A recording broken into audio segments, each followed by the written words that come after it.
afternoon to everyone present.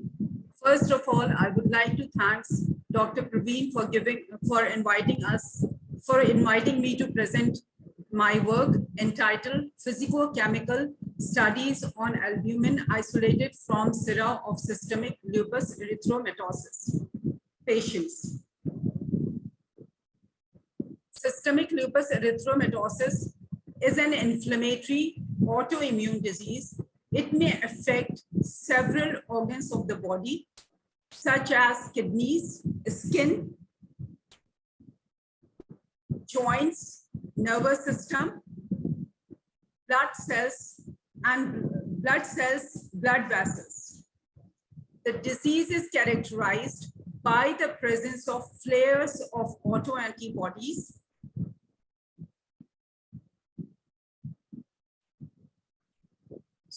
especially against nuclear components such as anti-nuclear antibodies, anti-dsDNA antibodies.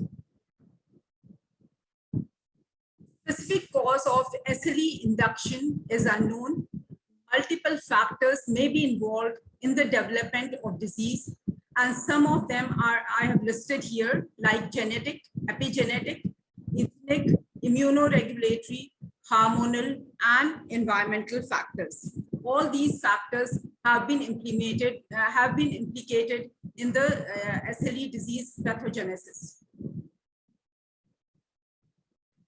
Inflammation in SLE patients may result in altered redox state, leading to increased oxidative stress.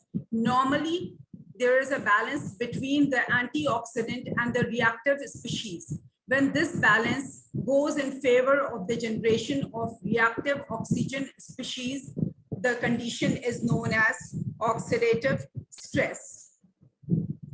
Increased oxidative stress means excessive production of reactive oxygen species, reactive nitrogen species, and dicarbonyls. Reactive oxygen species, RNS, dicarbonyls are considered crucial factors involved in the development of SLE complications. Dicarbonyls, reactive oxygen, reactive nitrogen species generated in SLE patients may cause enhanced glycation or oxidation or the nitration of proteins. This may lead to the generation of advanced glycation end products, commonly known as AGs, and the formation of oxidized or nitrated proteins. Human serum albumin is an abundant plasma protein and has a half-life of approximately 20 days. It is highly likely that in its long circulatory life, the HSA may encounter various reactive oxygen, reactive nitrogen, dicarbonyls, which are formed in excess in SLE patients as a result of persistent oxidative stress. The persistent oxidative stress in SLE patients may cause various modifications on albumin, which is circulating and has a half-life of about 20 days. Therefore, in this study, an attempt was made to study the physicochemical properties of albumin, which was isolated from healthy human subjects as well as from SLE patients. Albumin was isolated from healthy humans as well as SLE patients by using Sieber-Cron Blue F3GA dye column. Various physicochemical parameters such as fluorescence, CD, lysine, arginine quantitation, evaluation of protein hydrophobicity by ANS, and measurement of carbonyl and thiol content and estimation of thiol content was performed. These analyses were carried out to explore the effect of oxidative stress on the structure of albumin.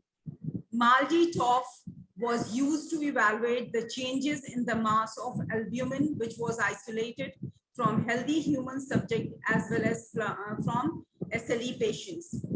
TEM and thioflavin T was used to assess the formation of aggregates in the isolated albumin. As can be seen from this figure, albumin isolated from SLE patient is showing a prominent peak at 425 nanometer when excited at 370 nanometer.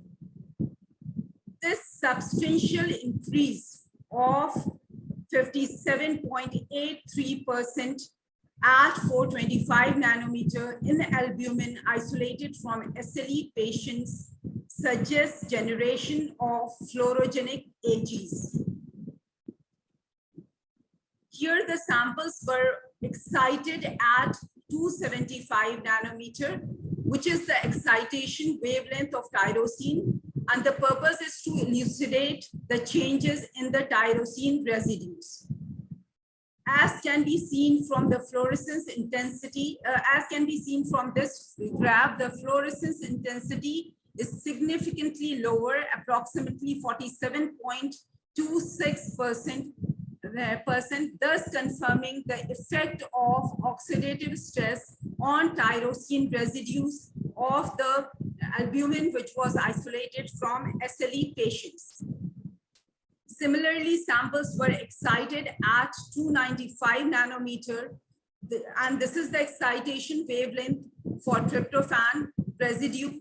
The observed decrease in fluorescence intensity of about 27.2% indicates oxidation or damage that has occurred to tyrosine residues in the albumin isolated from SLE patients due to persistent oxidative stress in SLE patients.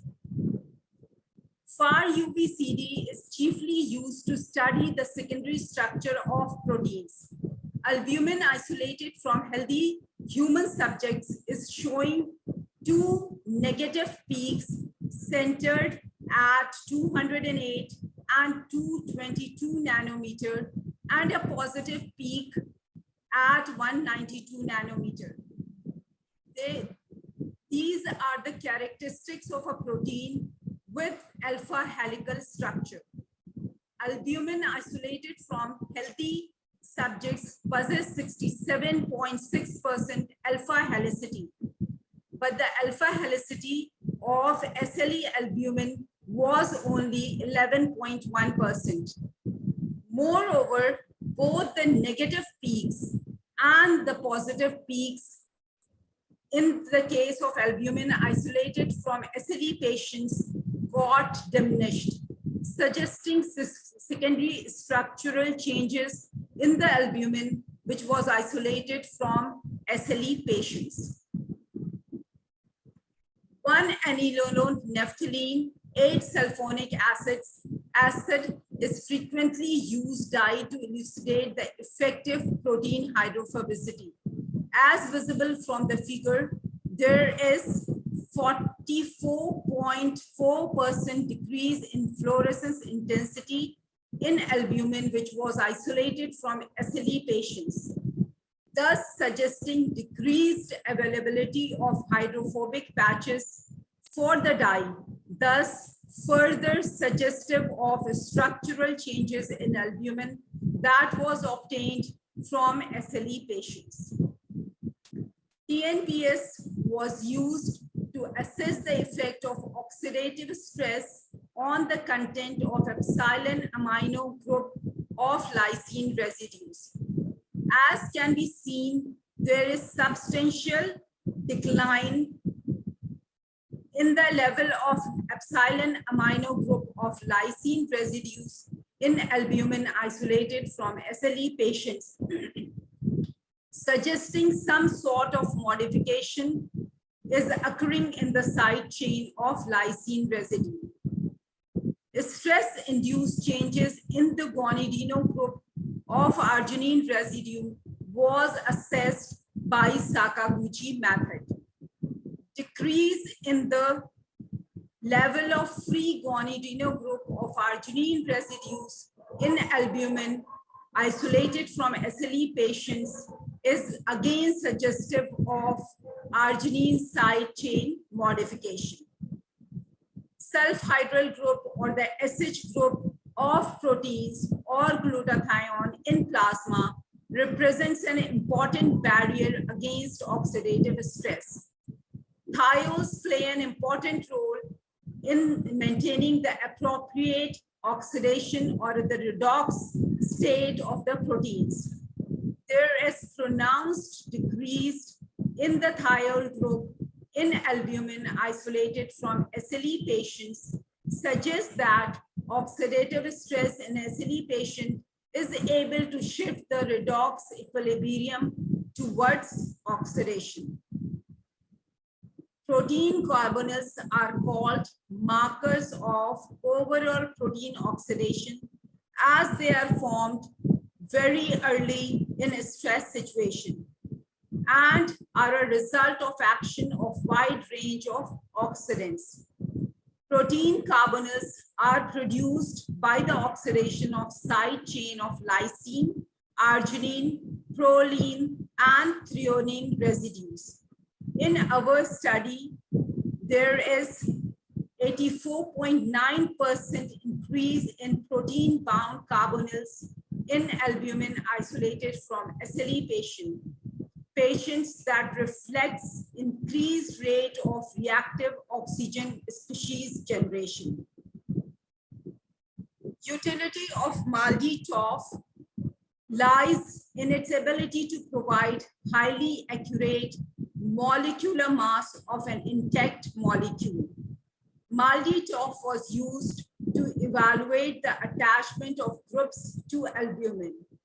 A major peak at M/Z value of 66530 Dalton was obtained in albumin isolated from healthy human subjects. However, in albumin isolated from SLE patients showed a peak at M/Z value of 66944.1. The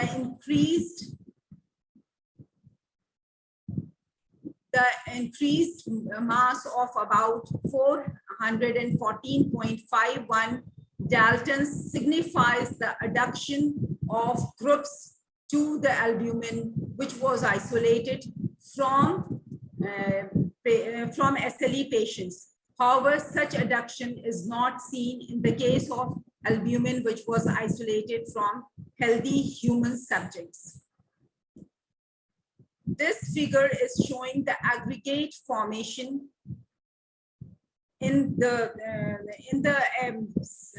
albumin, which was isolated from SLE patients. However, such morphology is not seen in albumin isolated from healthy human subjects. With this, I conclude that our biophysical and biochemical studies suggest that continued high level of inflammation or stress in SLE patient has great influence on the structure of albumin. It is well known that the complications in SLE patients arise mainly due to the formation of immune complex and their deposition in various tissues or organs. Against this background, it may not be out of context to think that the modified albumin may bind with preformed autoantibodies circulating in the blood of SLE patient and can produce pathogenic immune complexes and tissue damage. It is also possible that the large aggregates of modified albumin may be retained in tissues and subsequently cause permanent damage to various organs and tissues. Thank you.